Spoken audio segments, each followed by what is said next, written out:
Hello friends, ఇవాళ మనం single line to ground fault చదువుకుందాం. సో దీనికోసం ఏ ఫాల్ట్ చదవాలన్నా కూడా అన్సిమెట్రికల్ ఫాల్ట్స్లో నాకు కావాల్సింది ఒక అన్లోడెడ్ సింక్రనస్ జనరేటర్. అంటే ఇది ఒక సింక్రనస్ జనరేటర్. ఈ సింక్రనస్ జనరేటర్లో నాకు ఏం కావాలంటే ఈ టెర్మినల్స్ నుంచి ఎటువంటి లోడ్ కనెక్ట్ చేయకూడదు. ఎటువంటి లోడ్ నేను కనెక్ట్ చేయట్లేదు అంటే ఇక్కడ నాకు ఓపెన్ సర్క్యూట్ ఉన్నట్టు. ఓపెన్ సర్క్యూట్ ఉంది అంటే కరెంట్స్ అన్నీ కూడా ఆ పర్టికులర్ లైన్స్ ద్వారా ఎటువంటి కరెంట్ ఫ్లో అవ్వట్లేదు కాబట్టి కరెంట్స్ అన్నీ కూడా 0 ఆంపియర్స్. సో ఇది ఒక అన్లోడెడ్ సింక్రనస్ జనరేటర్. ఇది ఫేజ్ ఏ, ఇది ఫేజ్ బి, ఇది phase C. So pre fault condition ఏంటి అంటే ఎటువంటి ఫాల్ట్ అక్కర అవ్వకముందు కండిషన్ ఏంటంటే కరెంట్స్ రెస్పెక్టివ్ లైన్స్ ఐఏ కానివ్వండి, ఐబీ కానివ్వండి, ఐసీ కానివ్వండి, అవి 0 ఆంపియర్స్. మరి వాట్ అబౌట్ వోల్టేజెస్ అన్నీ కూడా విఏ, విబి, విసి ప్రతి లైన్ వోల్టేజ్ కూడా బ్యాలెన్స్డ్. అంటే వాటి మధ్యన ఫేజ్ యాంగిల్స్ 120 degrees మెయింటైన్ చేస్తుంటే as well as equal magnitude కలిగి ఉంటాయి వాటి యొక్క వోల్టేజెస్, ఆ ఫేజ్ల యొక్క వోల్టేజెస్. సో ఇది ఈ ప్రీ ఫాల్ట్ కండిషన్ అనేది ఏ ఫాల్ట్కైనా సరే, single line to ground fault అనండి, డబల్ లైన్ ఫాల్ట్ అనండి, double line to ground fault అనండి, అన్నిట్లో కూడా same condition pre fault condition. So pre fault condition అంటే ఎటువంటి ఫాల్ట్ జరగకముందు what are the conditions for currents and voltages. Currents ఏమో 0, voltage అన్నీ కూడా బ్యాలెన్స్డ్. సో ఇప్పుడు నేను ఈ లైన్ ఏ మీద ఫాల్ట్ వచ్చింది అనుకుంటాను. Single line to ground fault కాబట్టి ఒక లైన్ని గ్రౌండ్ చేయాలి. ఒక లైన్ని గ్రౌండ్ చేయాలంటే using a short circuit wire నేను ఈ లైన్ని గ్రౌండ్ చేశాను. ఫర్ ఎగ్జాంపుల్ మనకి వర్షాకాలంలో ఒక వైర్ మీద 3 వైర్స్ మీద స్తంభం మీద 3 వైర్స్ ఉంటే ఒక వైర్ మీద మాత్రమే కొమ్మొచ్చి వాళ్తూ ఉంటుంది. అదే ఒక example for single line to ground fault. Okay, ఆ single line to ground fault example తీసుకోవడానికి నేను ఏం చేశానంటే ఒక ఈ ఫేజ్ మీద మాత్రమే ఈ ఫాల్ట్ అక్కరైంది అనుకుంటున్నాను. సో ఎప్పుడైతే ఫాల్ట్ అక్కరైందో ఈ ఫాల్ట్లో మరి కరెంటు వెళ్తుంది కాబట్టి IA is equal to IF. కానీ ఈ ఐబి, ఐసి ఈ రెండు కూడా ఓపెన్ సర్క్యూటే కాబట్టి ఈ రెండు నేను డిస్టర్బ్ చేయలేదు కాబట్టి ఓన్లీ లైన్ ఏ మీదే నేను ఫాల్ట్ అప్లై చేశాను కాబట్టి సో లైన్ ఏలో current IA is equal to IF అవుతుంది. ఐబి, ఐసి 0గానే ఉంటాయి. మరి వాట్ అబౌట్ వోల్టేజెస్ అన్నీ కూడా VB, VC as well as VA అన్నీ కూడా అన్బ్యాలెన్స్డ్ అయిపోతాయి. ఫాల్ట్ అప్లై చేయకముందు బ్యాలెన్స్డ్ ఉన్నాయి, ఫాల్ట్ అప్లై చేశాక అన్బ్యాలెన్స్డ్ అయిపోతాయి. ఇది ఒక షార్ట్ సర్క్యూట్ వైర్ తీసుకొని నేను గ్రౌండ్ చేశాను కాబట్టి విఏ వోల్టేజ్ అక్కడ షార్ట్ సర్క్యూట్ ఇస్ 0. ప్రతి ఫాల్ట్కి కూడా మన మెయిన్ ఏమై ఉండాలంటే వాటి యొక్క కరెంట్స్ వోల్టేజెస్ మధ్య రిలేషన్ కనుక్కోవాలి. సో ఫాల్ట్ కండిషన్ ఏంటి, నేను ఫేజ్ ఏ మీద ఫాల్ట్ అప్లై చేశాను కాబట్టి IA not equal to 0. Remaining 2 phases disturb చేయలేదు కాబట్టి ఐబి, ఐసి రెండు కూడా 0 చూపించాను. Voltage short circuit voltage VA is equal to 0. Symmetrical components current తీసుకున్నట్లయితే ఐఏ0, ఐఏ1, ఐఏ2 ఈ రిలేషన్ మనకు తెలుసు. 1/3 into 111 1 alpha square 1 alpha square alpha. IA, IB, IC రావాలి కానీ ఐబి, ఐసి 0 కాబట్టి so therefore IB, IC ప్లేస్లో 0 పెట్టాను నేను. 0 సబ్స్టిట్యూట్ చేసుకుని మ్యాట్రిక్స్ మల్టిప్లికేషన్ చేస్తే 1/3 into 1 into IA plus 0 into 1 plus 1 into 0. So నాకు ఐఏ నాట్ ఈక్వల్ టు ఐఏ/3 వచ్చింది. అలాగే ఐఏ1 తీసుకుంటే 1/3 into 1 into IA alpha into 0 alpha square into 0, అది కూడా ఐఏ/3 వచ్చింది. నెక్స్ట్ ఐఏ2 మ్యాట్రిక్స్ మల్టిప్లికేషన్ చేస్తే 1/3 into 1 into IA alpha square into 0 alpha into 0, అది కూడా నాకు ఐఏ/3 వచ్చింది. సో దేర్ ఫోర్ ఇది ఒక important point. Single line to ground ఫాల్ట్లో ఐఏ0 equal to IA one equal to IA two is equal to ఐఏ/3. ఇంతకుముందు లెక్చర్లోనే sequence voltage formulas by heart చేయమన్నాను. So VA0 zero sequence voltage minus IA0 Z0, VA1 EA minus IA1 Z1, VA2 minus IA2 Z2. So నాకేం తెలుసు, VA is equal to VA0 plus VA1 plus VA2. VA అంటే VA0 plus VA1 plus VA2. VA0 అంటే minus IA0 Z0, VA1 అంటే EA minus IA1 Z1, VA2 అంటే minus IA2 Z2. కానీ fault వచ్చాక VA value ఎంత 0 అయిపోతుంది.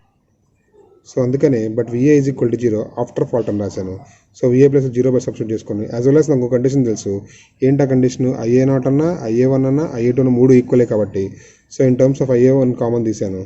నాకేం మిగిలింది Z0 plus Z1 plus Z2 plus EA is equal to 0. ఈఏని ఇటు పక్క పంపిస్తే నాకు IA1 వస్తుంది. IA1 is equal to EA by Z1 plus Z2 plus Z0. ఇది పాజిటివ్ సీక్వెన్స్ కాంపోనెంట్ ఆఫ్ కరెంట్కి formula in the case of LG fault. కానీ నాకు ఫాల్ట్ అంటే ఏంటి, ఫాల్ట్ ఎక్కడెక్కడైంది across phase A. Fault current formula ఏంటి ఇక్కడ, nothing but IA is equal to IF. కానీ ఇక్కడ IA1 ఉంది.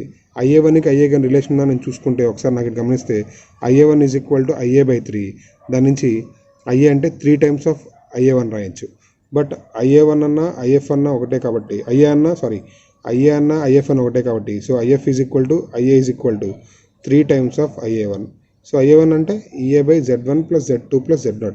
సపోజ్ ఒకసారి మనకి న్యూట్రల్ ఇంపిడెన్స్ ఇస్తారు. మన సిస్టమ్ని మన జనరేటర్ని న్యూట్రల్ని ఇంపిడెన్స్ ద్వారా గ్రౌండ్ చేస్తారు. సో అప్పుడు ఏం చేస్తామంటే Z0ని రీప్లేస్ చేసి ఇక్కడ Z0 + 3Z అని రాస్తాం. అదే ఇచ్చాను మీకు ఇక్కడ. సో దీనికి సీక్వెన్స్ నెట్వర్క్ ఎలా ఉంటుందంటే ఇలా ఉంటుంది. సో మనం IA1 అంటే ఏం రాయాలి, EA/Z1 + Z2 + Z0 కాబట్టి సో ఈ మూడు కూడా సిరీస్లో ఉన్నట్టు చూపిస్తాం. This is the sequence network representation for LG ఫాల్ట్. సో అతి ముఖ్యంగా ఫాల్ట్ కరెంట్ కావాలంటే fault current IF is equal to 3 times of IA1 where IA1 is equal to EA/Z1 + Z2 + Z0. మన next fault line to line fault. So అందుకని నేను ఈ 2 lines తీసుకున్నాను, మళ్ళీ సేమ్ సింక్రనస్ జనరేటర్ తీసుకున్నాను, అన్లోడెడ్ సింక్రనస్ జనరేటర్. సో ఈ 2 లైన్స్ని B లైన్ని C లైన్ని ఒక షార్ట్ సర్క్యూట్తో కనెక్ట్ చేశాను. So it represents line to line fault. ఈ ఫాల్ట్లోకి వెళ్ళే current IF, nothing but fault current. So మనం ఇంతకుముందు చూసినట్లుగానే ప్రీ ఫాల్ట్ కండిషన్ సేమ్. ఏంటవి, అన్లోడెడ్ సింక్రనస్ జనరేటర్కి IA equal to IB equal to IC equal to 0, VA VB VC ఈ మూడు కూడా బ్యాలెన్స్డ్ ఉంటాయి. కానీ ఫాల్ట్ జరిగిన తర్వాత ఇదేగా fault, line to line fault. ఈ 2 లైన్స్ని ఒక షార్ట్ సర్క్యూట్తో కనెక్ట్ చేశాను. It represents line to line fault. So ఈ 2 లైన్స్ కలిసిపోయినాయి కాబట్టి ఇది ఒక లైన్ టు లైన్ ఫాల్ట్. ఈ లైన్ టు లైన్ ఫాల్ట్లో ఫాల్ట్ కనుక్కోవడం మన ముఖ్య ఉద్దేశం.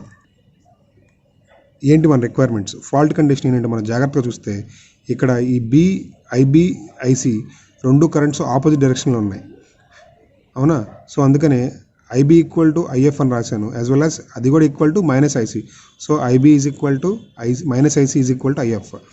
ఈ ఫాల్ట్ కరెంట్ కావాలంటే IB కనుక్కున్నా లేదా -IC కనుక్కున్నా సరిపోతుంది. ఈ 2 షార్ట్ సర్క్యూట్తో కనెక్ట్ చేశాను కాబట్టి 2 సేమ్ పొటెన్షియల్ ఉంటాయి. So VB is equal to VC. ఇది మన ఫాల్ట్ కండిషన్. మళ్ళీ సేమ్ ఇందాకలాగానే సీక్వెన్స్ కాంపోనెంట్స్ తీసుకోవాలి.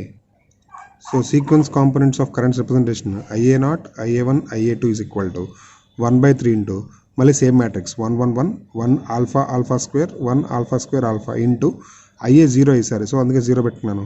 IB ప్లేస్లో డైరెక్ట్ IB, కానీ IC ప్లేస్లో -IB పెట్టుకున్నాను. సో ఇప్పుడు నేను మల్టిప్లై చేస్తే నాకు ఏమొస్తుంది, IA0 equal to 1/3 into 1 into 0 plus IB -IB. So దీని సమ్మేషన్ మొత్తం IA0 0 వస్తుంది. అందుకే న్యూట్రల్ని ఒక ఇంపిడెన్స్తో గ్రౌండ్ చేసిన, సాలిడ్గా గ్రౌండ్ చేసిన LL ఫాల్ట్లో ఒక ఇంపార్టెంట్ కంక్లూజన్ ఏంట్రా అంటే 0 సీక్వెన్స్ కరెంట్స్ ఆర్ యాబ్సెంట్. అంటే only positive negative sequence currents మాత్రమే ఫ్లో అవుతాయి ఎక్కడ LL ఫాల్ట్ జరిగినప్పుడు. సో 0 సీక్వెన్స్ కరెంట్స్ అనేవి LL ఫాల్ట్లో ఉండవు. ఇది ఇంపార్టెంట్ కంక్లూజన్. సో సెకండ్ మనం IA1 చూసినట్లయితే IA1 equal to 1/3 into 1 into 0 alpha into IB minus alpha square into IB. So IB/3 into alpha minus alpha square అని రాశాను. ఇదే మీరు చూసినట్లయితే దీనికి ఎగ్జాక్ట్లీ IA2కి exactly opposite. So IA1 is equal to -IA2 అనే రిలేషన్ మనం ఎస్టాబ్లిష్ చేయొచ్చు. ఎందుకంటే IA2 is equal to 1/3 into 1 into 0 plus alpha square into IB minus alpha into IB. అంటే దీనికి ఒక మైనస్ మాత్రమే difference, remaining all same. So అందుకని IA1 equal to -IA2 అనే రిలేషన్ ఎస్టాబ్లిష్ చేయొచ్చు. కానీ IA1 ఒకసారి నేను చూసుకున్నట్లయితే IB/3 into alpha minus alpha square. Alpha అంటే 180 ఆల్ఫా స్క్వేర్ కాబట్టి 180 240. దీన్ని సింప్లిఫై చేస్తే నాకు IB is equal to -J√3 into IA1 వస్తుంది. కానీ ఫాల్ట్ కరెంట్ నాకేం తెలుసు, IF is nothing but -IC or IB ఏదైనా కానివ్వండి. సో ఫాల్ట్ కరెంట్ మ్యాగ్నిట్యూడ్ ఏమవుతుందంటే J√3 ఇంటూ IA1 వస్తుంది. ఇప్పుడు fault current IF is equal to J√3 into IA1. ఇప్పుడు ఈ IA1 కనుక్కోవాలని, దీన్ని కనుక్కోవడం నేను ఏం చేశానంటే సిమెట్రికల్ కాంపోనెంట్స్ ఆఫ్ వోల్టేజ్ తీసుకున్నాను. సేమ్ ఇందాక కరెంట్స్ రాసినట్లే వోల్టేజ్ కూడా ఈక్వేషన్ రాయాలి. VA0 VA1 VA2 that is equal to 1/3 into 1 1 1 1 alpha alpha square 1 alpha square alpha into VA VB VC. కానీ మనం VB ఈక్వల్ టు VC అని తెలుసు కాబట్టి సో VC ప్లేస్లో కూడా VB సబ్స్టిట్యూట్ చేశాను. దీన్ని సింప్లిఫై చేస్తే VA1 ఏమొస్తుంది, VA1 is equal to 1/3 into 1 into VA plus alpha into VB plus alpha square into VB. అలా VA2 అన్నా కూడా 1/3 into 1 into VA plus alpha square into VB plus alpha into VB. So 2 same expressions వస్తున్నాయి కాబట్టి VA1 equal to VA2 అని నేను conclusion derive చేసుకోవచ్చు. కానీ VA1 అంటే ఏం తెలుసు నాకు, EA minus IA1 Z1. VA2 అంటే -IA2 Z. ఇప్పుడు ఈ అంటే IA1Z1 మైనస్ IA2Z2 వస్తుంది. కానీ ఇక్కడ మైనస్ IA2 అంటే నేను IA1 రాసుకోవచ్చు, మైనస్ IA1 రాసుకోవచ్చు. సో ఎప్పుడైతే మైనస్ IA1 రాసానో ఈఏ ఈజ్ ఈక్వల్ నాకేమొస్తుంది IA1Z1 plus IA1Z2. So IA1 నేను కామన్ తీసుకుంటే Z1 ప్లస్ Z2 మిగులుతుంది. So therefore IA1 is equal to EA by Z1 plus Z2 అని డెరైవ్ చేసుకోవచ్చు. ఫాల్ట్ కరెంట్ అంటే మనకు ఫార్ములా ఏంటి? Fault current IF is equal to J√3 into IA1 కాబట్టి so J√3 into IA1 ప్లస్లో EA by Z1 plus Z2 substitute చేసుకోవచ్చు. ఇందాక నేను పైన చూపించినట్లాగానే VA1 is equal to VA2 అనే కండిషన్ నేను ఆల్రెడీ డిరైవ్ చేసి చూపించాను. As well as IA2 equal to minus IA1 అంటే రెండు కరెంట్స్ ఆపోజిట్గా ఉన్నాయని కూడా చూపించాను. సో ఈ రెండింటిని కలుపుతా మనం ఇప్పుడు సీక్వెన్స్ నెట్వర్క్ గీయాలి. సీక్వెన్స్ నెట్వర్క్ ఎలాగ ఇస్తాం? రెండు వోల్టేజ్లు ప్యారల్గా ఉన్నాయని చూపించాను కాబట్టి సో ఇదంతా కూడా VA1 కాంపోనెంట్స్, ఇవన్నీ కూడా VA2 కాంపోనెంట్స్. రెండు కూడా ప్యారలల్. కరెంట్స్ని ఏమో IA1 ఈక్వల్ టు మైనస్ IA2గా చూపించాలి. Thank you. మన next fault double line to ground fault. So ఈ టూ లైన్స్ని బి లైన్ని సి లైన్ నేను ఏం చేశాను, షార్ట్ చేసి ఆ కాంబినేషన్ గ్రౌండ్ చేశాను. సో ఇందులో లేదు ఫాల్ట్ కరెంట్. ఈ కాంబినేషన్ గ్రౌండ్ చేశాను కాబట్టి VB అన్న VC అన్న మనకి 0 volts. గత ఫాల్ట్స్ మాదిరిగానే సిమెట్రికల్ కాంపోనెంట్స్ తీసుకున్నాను వోల్టేజ్కి. VA0 VA1 VA2 equal to 1/3 into 111 1 alpha alpha square 1 alpha square alpha into VA VB VC అని రాయాలి. VB VCని మనం ఫేస్ Bని ఫేస్ Cని గ్రౌండ్ చేసాం కాబట్టి ఆ వోల్టేజ్ 0 అయిపోయినాయి. సో ఇప్పుడు వన్స్ మనం మ్యాట్రిక్స్ మల్టిప్లికేషన్ చేస్తే 1/3 into 1 into VA 1 into 0 1 into 0. So VA0 equal to VA/3. అలాగే VA1 చూస్తే 1/3 into 1 into VA alpha into 0 alpha square into 0, అది కూడా VA/3. VA2 చూసుకున్నట్లయితే 1/3 into 1 into VA alpha square into 0 alpha into 0, అది కూడా VA/3. So మనం ఇప్పుడు ఒక రిలేషన్ చూసాం, VA0 equal to VA1 equal to VA2 is equal to VA/3 అని. అలాగే మనం ఈ ఫస్ట్ రెండు వాడుకుందాం. VA0 ఈక్వల్ టు VA1 తీసుకున్నట్లయితే VA0 అంటే నాకేం తెలుసు మైనస్ IA0 Z0 సబ్స్టిట్యూట్ చేశాను. So VA1 is equal to minus IA0 Z0. So దీని నుంచి IA0 అంటే నాకు ఏమొస్తుంది, IA0 equal to minus VA1/Z0. అలాగే VA1 ఈక్వల్ టు VA2 తీసుకున్నాను. ఎందుకని VA0 equal to VA1 equal to VA2 equal to VA/3 కాబట్టి VA1 ఈక్వల్ టు VA2 తీసుకున్నాను. సో VA1 అంటే నేను ఏం రాసుకోవచ్చు, VA2 ఎక్స్ప్రెషన్ రాసుకోవచ్చు. VA2 ఎక్స్ప్రెషన్ నాకు ఏం తెలుసు, మైనస్ IA2 Z2 అని తెలుసు. సో దీని నుంచి IA2 అంటే ఏం తెలుసు, మైనస్ VA1/Z2. సో నాకు ఫాల్ట్ కండిషన్లో ఏమర్థమైంది, IA ఈక్వల్ టు 0. ఎందుకంటే ఫేజ్ ఏ నేను డిస్టర్బ్ చేయలేదు, ఆ లైన్ డిస్టర్బ్ చేయలేదు కాబట్టి ఆ అన్లోడెడ్ సింక్రనస్ జనరేటర్ కాబట్టి దానిలో ఉన్న current 0, open circuit current. So IA is equal to 0. IA అంటే నేను ఎలా రిజాల్వ్ చేయొచ్చు, some of positive sequence, negative sequence and zero sequence components. అందుకని IA0 IA1 IA2గా రిజాల్వ్ చేశాను. సో దీని నుంచి నేను IA1 అంటే ఏం రాసుకోవచ్చు, minus of IA0 plus IA2 అని రాసుకోవచ్చు. IA0 అంటే నాకు ఈక్వేషన్ ఆల్రెడీ తెలుసు, ఏమని తెలుసు, మైనస్ VA1/Z0 అని. IA2 అంటే మైనస్ VA1/Z2 అని. సో మైనస్ ఆఫ్ మైనస్ మనం కామన్ తీసుకొని ప్లస్ చేసేస్తే IA1 is equal to VA1 into 1/Z0 plus 1/Z2. ఇది మనం సాల్వ్ చేసుకుంటే IA1 కనుక్కోవచ్చు. IA1 is equal to EA/Z1 plus Z0 parallel to Z2 అని ఈజీగా రాసుకుంటాను నేను. ఎందుకంటే Z0 parallel to Z2 nothing but Z0 Z2/Z1 Z0 plus Z2 కాబట్టి సో ఇలా రాసుకుంటే నాకు ఈజీగా గుర్తుంటుంది. ఒక్కోసారి మనకి న్యూట్రల్ ఇంపిడెన్స్ ద్వారా మనం మన న్యూట్రల్ని గ్రౌండ్ చేసినట్లయితే ఈ Z0 రీప్లేస్ చేసి Z0 ప్లస్ 3Z గా రాయాల్సి వస్తుంది. ఇప్పుడు మనం ఫాల్ట్ కరెంట్ కనుక్కోవడం చూద్దాం. మన న్యూట్రల్ కరెంట్ ఏం తెలుసు, IA plus IB plus IC అని తెలుసు. కానీ LLG ఫాల్ట్లో IA is equal to 0 కాబట్టి neutral current is IB plus IC. మనం తీసుకుంది ఒక స్టార్ కనెక్టెడ్ ఆల్టర్నేటర్ కాబట్టి ఒక స్టార్ కనెక్షన్లో మనం గత లెక్చర్స్లో ప్రూవ్ చేసినట్టుగా న్యూట్రల్ కరెంట్ ఫార్ములా ఏమొచ్చింది, 3 టైమ్స్ ఆఫ్ IA0 వచ్చింది. సో IN ప్లేస్లో నేను రాసుకోవచ్చు 3 times of IA0 IB plus IC. ఈ IB plus IC is nothing but your fault current. IB plus IC రెండు ఫేజ్లు మనం కనెక్ట్ చేసాం కాబట్టి IB plus IC is equal to IF అని రాసుకోవచ్చు. సో IF అంటే నేను రాసుకోవచ్చు 3 టైమ్స్ ఆఫ్ IA0. ఇప్పుడు నాకు IA0 వచ్చేస్తే నాకు IF వస్తుంది. సో IA0 కనుక్కోవడానికి నేను ఏం యూజ్ చేస్తానంటే VA0 equal to VA1 because VA0 equal to VA1 equal to VA2 అనే రిలేషన్ నా దగ్గర ఉంది కాబట్టి I'm using that. VA0 equal to VA1 తీసుకున్నాను. VA0 యాస్టీస్గా మైనస్ IA0 Z0 రాశాను. VA1 యాస్టీస్గా EA minus IA1 Z1 రాసుకున్నాను. సో దీని నుంచి IA0 అంటే ఇది మైనస్ మల్టిప్లై చేస్తే IA1 Z1 మైనస్ EA అవుతుంది బై Z0. సో మనకేం కావాలి, IF equal to 3 times of IA0. నాకు IA0 మాత్రమే ఉంది. సో 3 టైమ్స్ కాబట్టి 3 into this entire term 3 into this entire term gives my fault current. So అందుకనే ఇక్కడ చూపించాను. సో IA0 అంటే IF/3 అని రాసుకున్నాను. సో ఈ 3 పట్టుకెళ్ళిపోయి 3 times of the entire term IA1 Z1 minus EA/Z0. ఇది ఫాల్ట్ కరెంట్ యొక్క equation. In case of LLG fault. మనం ఇందాక ప్రూవ్ చేసాము LLG ఫాల్ట్లో VA0 అన్నా VA1 అన్నా VA2 అన్నా ఈక్వల్ కాబట్టి ఈ 3 కాంపోనెంట్స్ ప్యారల్గా తీసుకున్నాను.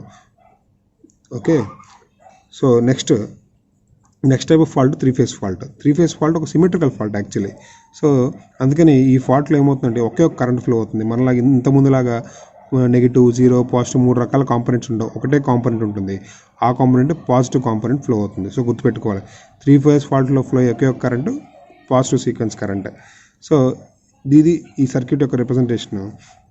మనం ఒక షార్ట్ సర్క్యూట్ అప్లై చేస్తే ఎలా అవుతుంది. ఫాల్ట్ బ్యాలెన్స్డ్ కాబట్టి మనకి ఇందాక చెప్పినట్లుగానే అదర్ కాంపోనెంట్స్ ఉండవు. Negative as well as zero sequence component zero పెట్టేసుకోవచ్చు. సో మనకి కరెంట్ ఫార్ములా ఏంటి, వోల్టేజ్ బై ఇంపిడెన్స్ కాబట్టి. So current is equal to IF in terms of three phase. IF is equal to IA1. IF అన్న IA1 అన్న రెండు ఒకటే, because series current కాబట్టి. So voltage by impedance EA by Z1. Thank you.